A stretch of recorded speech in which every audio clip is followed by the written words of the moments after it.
This is a quick video to show you how to use and integrate the new Google Sites for your own use. First, go to your Google Drive and click on the New button in the top left corner. Scroll down to More, and then about the fourth one down, you will see Google Sites. This is different than the Google Sites you may find in the top right corner of your Google Apps up here.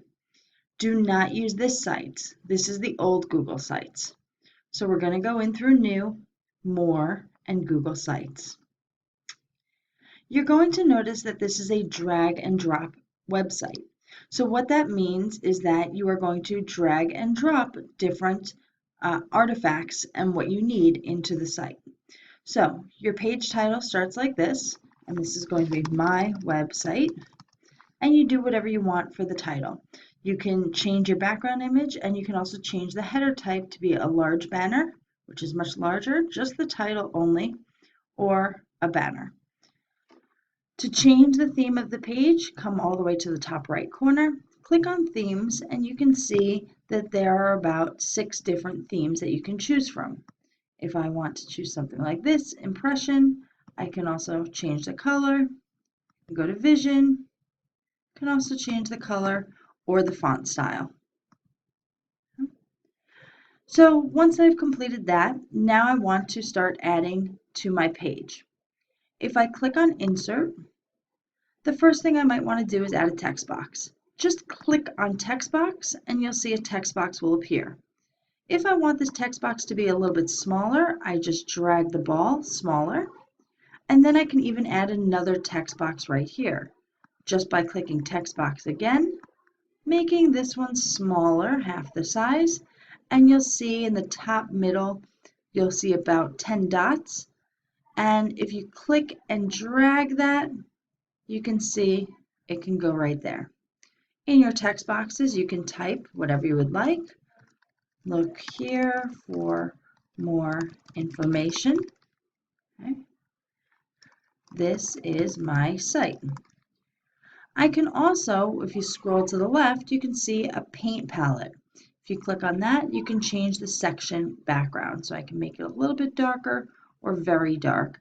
And I can also add an image behind it, depending on what you are looking for. Once I've finished adding my text, I can also add images just by clicking on images. I can upload, search, or find things in my Google Drive. So if I search for a dog, and I choose my dog, and I paste that in there. You can see once you choose your picture, just by the dots, you can drag it around, make it bigger. I can also crop it.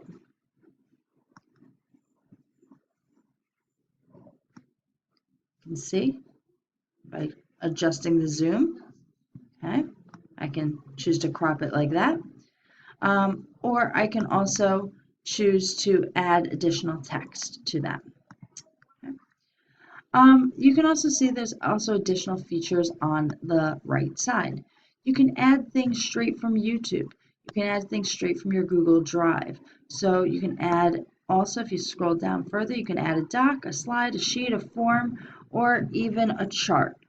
So any of these you can add right into your website. If you want to add additional pages so that you don't just have a home page, you can click on Pages, click on the Page button, the Add Page, and I'm going to say this is going to be an ELA page. I click Done, and now you'll see in the top right corner it says ELA. I can add an additional page. This will be Math. Another page for Social Studies. Oops, sorry about that. And I can add another one for Science. You can organize this however you want. You don't have to do it in this format. So I click on my page that I want to add information to. Once again, click on Insert, and then I can add whatever information I would like to this page. If you would like to make sub-pages, click on Pages. I might do Grammar, and I don't want that to be a separate page, so I drag it once it loads. I drag it up, And on top of my ELA, you can see how there's a little dot and a line. Now it's underneath that. You can see now ELA has an arrow down. The last thing I would like to show you is how you publish your site. When you click on Publish, you can see that it shows site location, and here's where I would type in what I would like the site to be called. So I'll call it My Site, and you'll see if that name is available with a check mark here. You're going to want to make your site available to anyone on the web, and it's your choice if you want to allow your site to appear in the search engines. When you're all done, click on Publish, and then you will see that your website will be published and available for other people to find. If you have any questions, please feel free to email me. I look forward to working with you in the future.